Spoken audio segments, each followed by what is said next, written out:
السلام علیکم ناظرین، میں رانا ساجد اور آپ دیکھ رہے ہیں پرائم نیوز پلس۔ اس وقت جو ملکی سیاست ہے وہ دلچسپ مرحلے میں داخل ہو چکی ہے۔ پہلا تو یہ ہے کہ مولانا فضل الرحمان نے جس طرح حکومتی امیدوں پر چھکا مارا اور گیند باؤنڈری لائن کے باہر پھینک دی ہے تو حکومت کے حواس باختہ ہو چکے ہیں۔ حکومت یہ سوچ بھی نہیں سکتی تھی کہ مولانا صاحب اس قدر سٹینڈ لیں گے۔ اور دوسری بات، جس طرح زرداری نے پریکٹس اینڈ پروسیجر جو بل انہوں نے پاس کیا تھا اس میں ہی ترمیم کی ہے، جس طرح انہوں نے سائن کیے ہیں، یہ بھی کمال کی بات ہے۔ یہ بھی زرداری صاحب نے ایک چوکا لگایا ہے، لیکن اس چوکے کے خلاف لاہور ہائی کورٹ میں بھی پٹیشن دائر ہو چکی ہے۔ اس چوکے کے خلاف جسٹس منصور علی شاہ صاحب جو ہے نا وہ ایک سیسا پلائی دیوار کی طرح کھڑے ہیں۔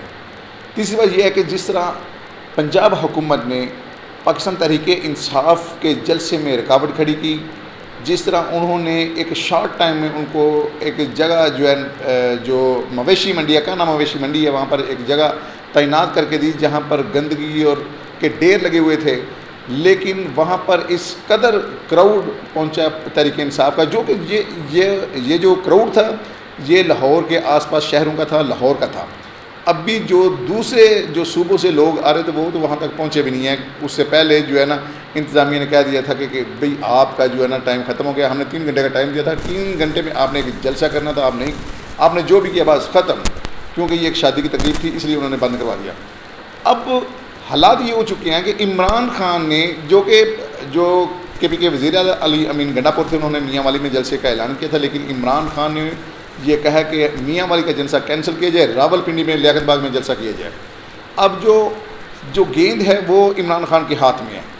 عمران خان جس طرح چاہے اس کو جناب وہ آؤٹ سوئنگ اور ان سوئنگ کر رہا ہے، تو حکومت کے لیے بہت بڑی پریشانی بن گیا ہے۔ 28 ستمبر کو اناؤنسمنٹ ہو چکی ہے اور اس کے لیے درخواست بھی دے دی گئی ہے کہ جلسہ جو ہے راول پنڈی لیاقت باغ میں کریں گے، اس کے بعد ہم پھر مینار پاکستان آئیں گے، اور اگر یہاں پر جلسے کی اجازت نہ دی گئی تو پھر اس کے خلاف احتجاج ہوگا۔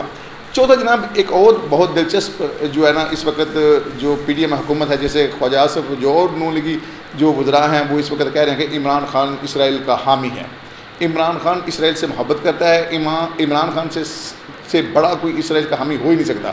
بہت زبردست بیانیہ لیا ہے۔ اب جو ہے وزیر اعظم صاحب جو ہیں وہ امریکہ گئے ہوئے ہیں، انہوں نے اقوام متحدہ میں بیان کرنا ہے۔ اب وزیر اعظم کو چاہیے کہ اس وقت جو اپنا وہ خطاب کریں اسرائیل کی درگت بنا دیں اور وہاں پر باور کرائیں سب کو کہ عمران خان جو ہے وہ اسرائیل کا حامی ہے، عمران خان اسرائیل کو پسند کرتا ہے اور اس سے بڑا دنیا میں حامی کوئی نہیں ہے۔ اس کو یہ نعرہ لگانا چاہیے، اور وہاں سے جب وزیر اعظم خطاب اپنا ختم کریں تو ان کو چاہیے کہ اسرائیل کے خلاف جو ہے نعرے بازی بھی کریں، وہاں پہ اسرائیل نامنظور کے نعرے لگائیں اور وہاں پر یہ اپنا خطاب کریں کہ ہم اسرائیل کی مصنوعات کا بائیکاٹ کر رہے ہیں۔ یہ بہت اچھا موقع ہے جو وزیر اعظم شہباز شریف ہیں ان کو اپنی بات منوانے کا، ان کو یہ سب کو بتانے کا کہ ہم اسرائیل کے حامی نہیں ہیں، صرف عمران خان واحد آدمی ہے جو اسرائیل کا حامی ہے، اور اس کو منوانا چاہیے۔ جی انشاءاللہ پھر حاضر ہوں گے ایک نئی ویڈیو کے ساتھ۔ پاکستان پائندہ باد۔